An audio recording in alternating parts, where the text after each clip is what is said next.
ask you to picture the Last Supper, what comes to mind? I'm willing to bet that most of you immediately envision Leonardo da Vinci's 15th century masterpiece, now visible in the refectory of the convent of Santa Maria delle Grazie in Milan. Today, I want to talk to you about another Last Supper painting that deserves just as much attention and just as much praise, if not more.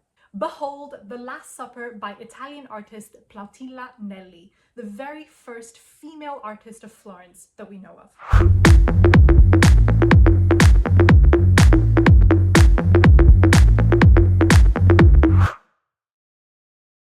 Painted in around 1568 for the dining room of the convent where Nelli lived, the Dominican convent of St. Catherine of Siena, Nelli's Last Supper is beautifully balanced and portrays the biblical event with tenderness and modest drama. At the very center, we see Jesus Christ calmly embracing and consoling St. John after having announced that someone at the table will betray him. On the opposing side of the table, we see Judas himself concealing a bag of silver coins. In other words, his reward for his imminent betrayal. He is also the only figure of the painting who has been rendered deliberately without a halo. Compared to Da Vinci's Last Supper, the poses and gestures of Nelli's figures are much more understated, but that's not to say that they are lacking in emotion. In fact, each of her figures conveys such a nuanced expression of either shock, denial, grief, or confusion, and some of the disciples are even shown interacting with us, the viewer, thereby involving us in the emotionally charged event. Nelli has also included so many wonderful details that enrich the scene with characterful narrative. For example, look at the ironed creases in the white tablecloth,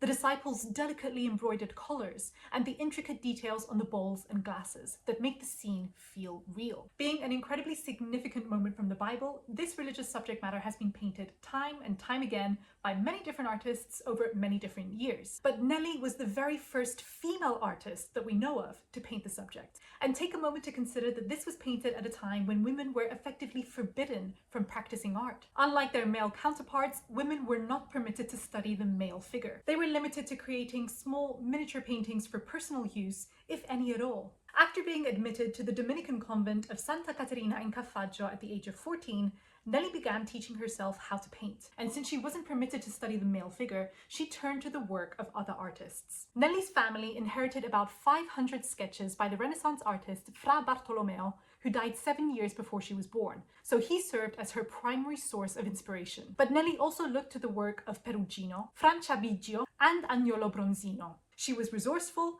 resolute in her vision, and completely self-taught. Look at the translucency of the glassware and the careful way in which Nelli evokes the subtle presence of tendons and veins surfacing from beneath the figure's skin.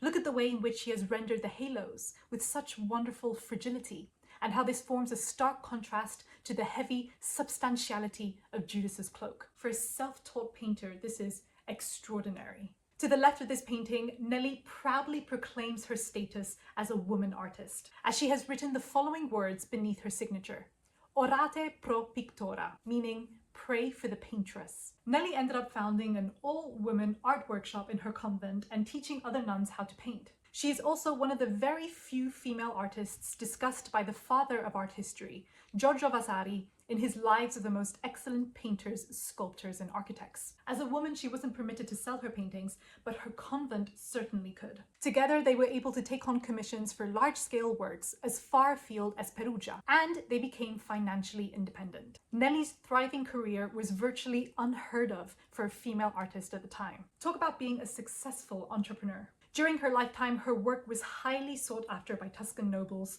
so much so that Vasari wrote the following: "In the houses of gentlemen throughout Florence, there are so many of her pictures that it would be tedious to attempt to speak of them all." Vasari also writes, "The best works from her hand are those that she has copied from others, wherein she shows that she would have done marvelous things if she had enjoyed, as men do, advantages for studying, devoting herself to drawing, and copying living and natural objects." And this raises a good point. Imagine what Nelli would have been capable of if it weren't for the societal constraints she fought so hard to break free from. As an artist and as a woman, she is not to be forgotten. And so the next time you hear The Last Supper, I hope you also envision Nelli's painting. Thank you so much for watching. This video is part of my new series which focuses on women artists of the past. If you haven't already, go ahead and click that subscribe button for even more fast, fresh and accessible content on art history. I would also really appreciate you checking out my other social media channels. I'm very active on both Instagram and TikTok. And now I'd love to hear from you. Did you know about Plautilla Nelli? What do you think of her work? Do you have any questions that I haven't yet answered? And what would you like to see me cover going forwards? Let me know in the comment section down below.